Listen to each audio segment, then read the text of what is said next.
the asanas belong to the Hatha Yoga tradition, because they have taught in all details how to do Padmasana, how to do Sarvangasana, how to do Paschimottanasana, how to do Mayurasana, peacock. Procedures are described.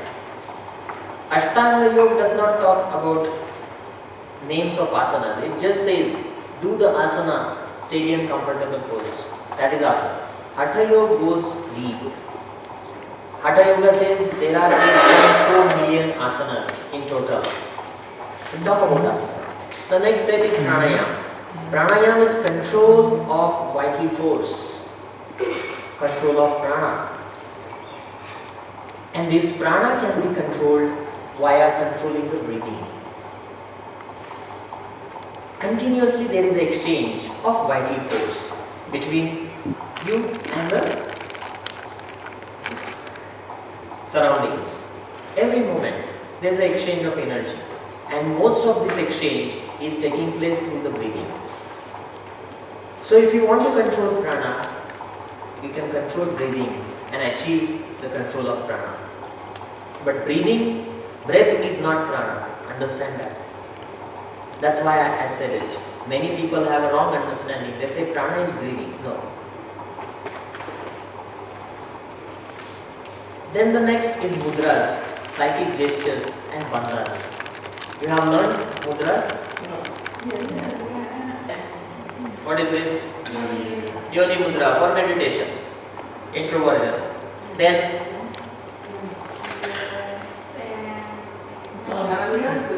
namaskar, you can say mudra, no problem. Because namaskar, you know what is the benefit of namaskar?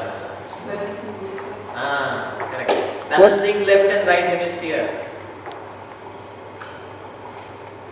Making your hemisphere work together. I studied immune system last semester in my course, and they say that the coordination between left and right hemisphere is very critical for efficient immune system. And how to achieve it? Yoga says it's simple. Join the two hands. As simple as that, right? There is no other part of the body which you can touch left to right. Feet you can touch, but not very nicely. The best is the hand. And you know how much hands cover? Keep your hand on the cortex. The area that hand covers is the area that cortex uses to control the hands. Such a large area is used for your hands. And the rest, 30% area, is used for other body parts. Hands, so important. Many mudras are with hands. No wonder. Some more mudras you learned in your asana session. Can you recollect? Horse. Huh? Horse. Yes, correct. Horse gesture. Ashwini mudra. You remember? Why is it Did Andy give demonstration? No. Yes. Okay. No.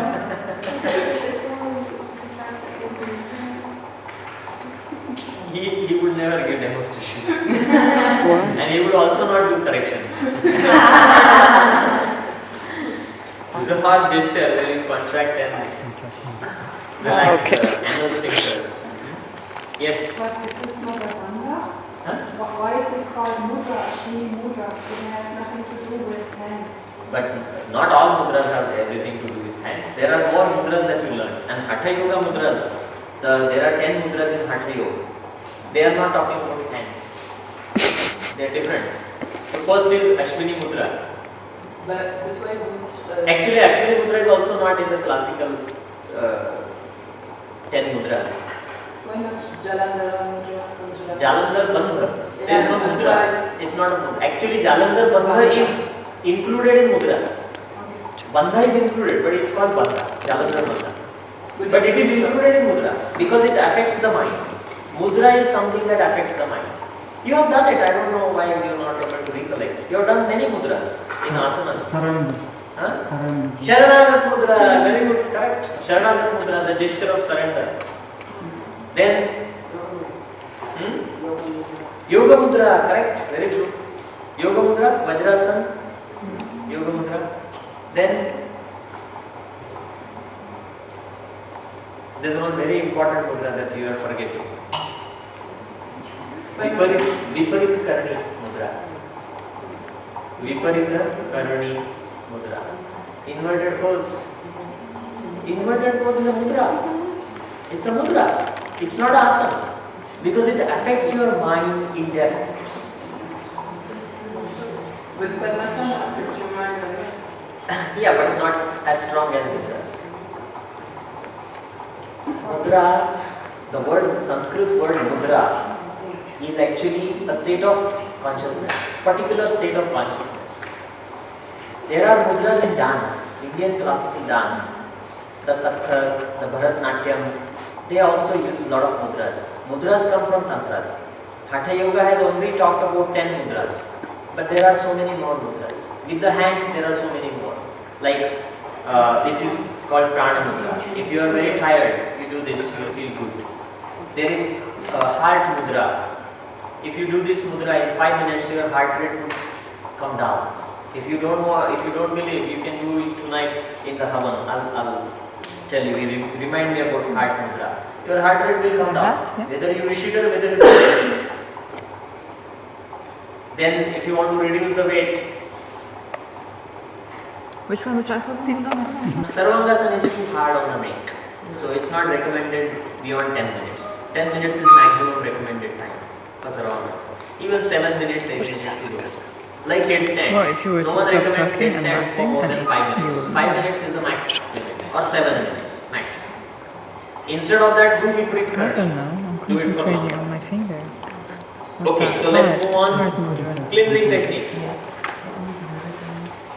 Coming back to the 6 cleansing techniques, what they do? First of all, they remove the accumulated toxins. And you know it when you did Neti. What came out? Mucus. Nope. Toxin. Accumulated toxins. Removing. Homeostasis. They balance your system because they remove the toxins.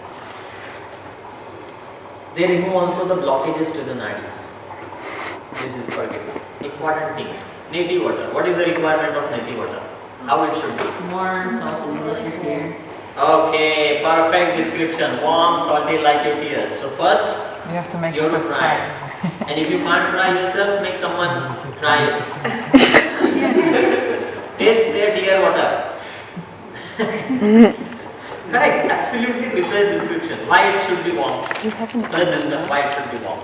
If it is cold, the sinuses shrink and there is no proper cleaning. So, body will naturally accept the body temperature or little warm water and they will expand. If it is little warm, the sinuses will expand and relax. When you feel in pain, you put heat pad so that it relaxes you. Now, why it has to be salty? It's the same like solution as your body, so you're not losing water, it's not pulling water. Same or it's not same. You're going to the same direction, but It's cleansing. The salt if it has to pull the toxins, it has to be higher concentration than the body fluids. It cannot be same or it cannot be low. It has to be higher concentration.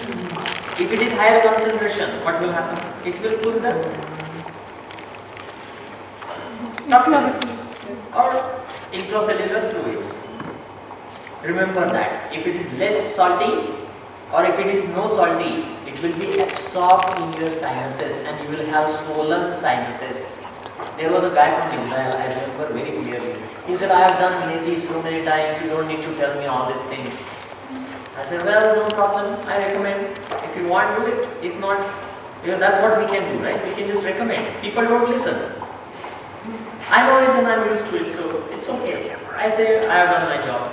That guy did Neti for 3 days. It was January, it was winter. And he was like, I know.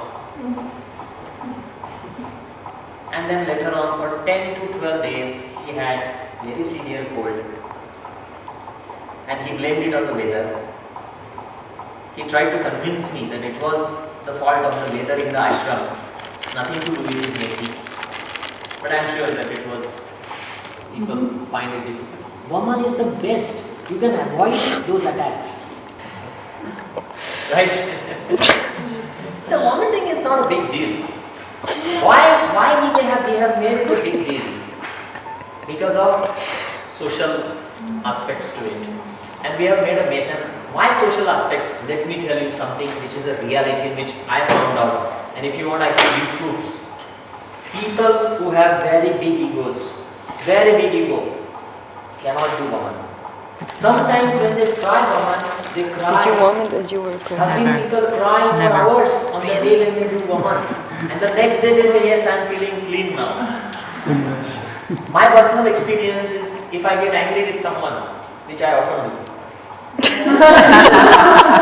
What a surprise. The next day I have to do Vaman, and then I feel clean. If the person comes again in front of me, I say, how are you? Yes. But if you do it regularly, isn't the acid that comes out going to... But that's why you drink water. That's why you have to dilute the acid. But regularly, how regularly texts recommend? Once in 15 days. All the vomit? One Yeah. in 15 days? Once in 15 days. Oh. Another thing is, if you do it, you actually, these cleansing techniques are classified, this Vaman is classified under Dhouti. So they actually strengthen your heart and strengthen your digestive system. To the rectum and sit in navel deep water in this pose and do Uddiyana Bandha and Nauli. You see Nauli? The rotation. I'll show you one day, not today. And the water is sucked into the rectum. And then go out to the tree and evacuate the bowels. Flush out the bowels. That is yogic enema. The next is Nauli, the abdominal massage. I'll show you this. But it is a cleansing technique because it works very strong on your excretory system, on your intestines, on your colon. The next is Kapalbati. Kapala is frontal lobe.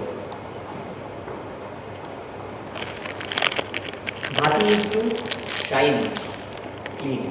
Now see, understand, it's a breathing technique. You have learned Kapalbati, no? It's a breathing technique.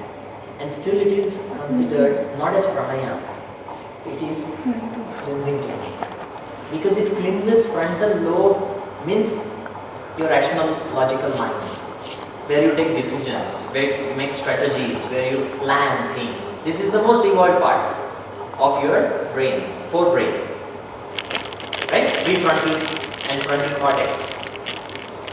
My experience is, if you do Kapalbati, you can get rid of the disturbing thoughts. You can get rid of the negativities that surround you. So it has a very strong effect on the mind. Also, Kapalbati cleanses the lungs. So if you do Kapalbati, sometimes you can see some black stuff coming. You cough, sometimes you cough and spit it out and see. Might be you see some black stuff. That is actually thrown out of your lungs, alveoli, the little wind bags.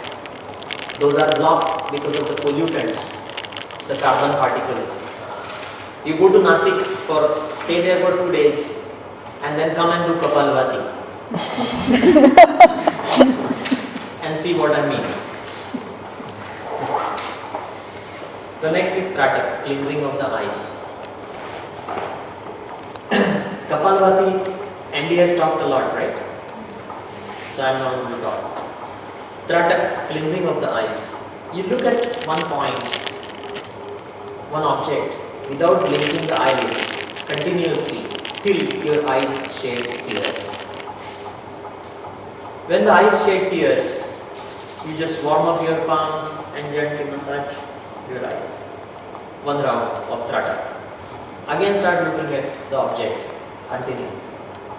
How many different objects can be there? Yes. This is without blinking. Huh? This is without. Without blinking. Yeah. Trataka is without blinking the eyes. Eyelids. With fire? Fire, okay, yes. Candle or something? Candle, yes, candle flame. Jyoti Trataka in Sanskrit. Jyoti is a flame. Candle flame, yes. Is Then, it also recommended to look at the sun when it's rising? Yes. Sun, Surya Trataka, while it's rising. But there have been displays by the masters who looked at the sun even when it was this time. Or people have looked at the sun for the whole day, just looking at the sun, no eating, no drinking. There's a story of Alexander the Great.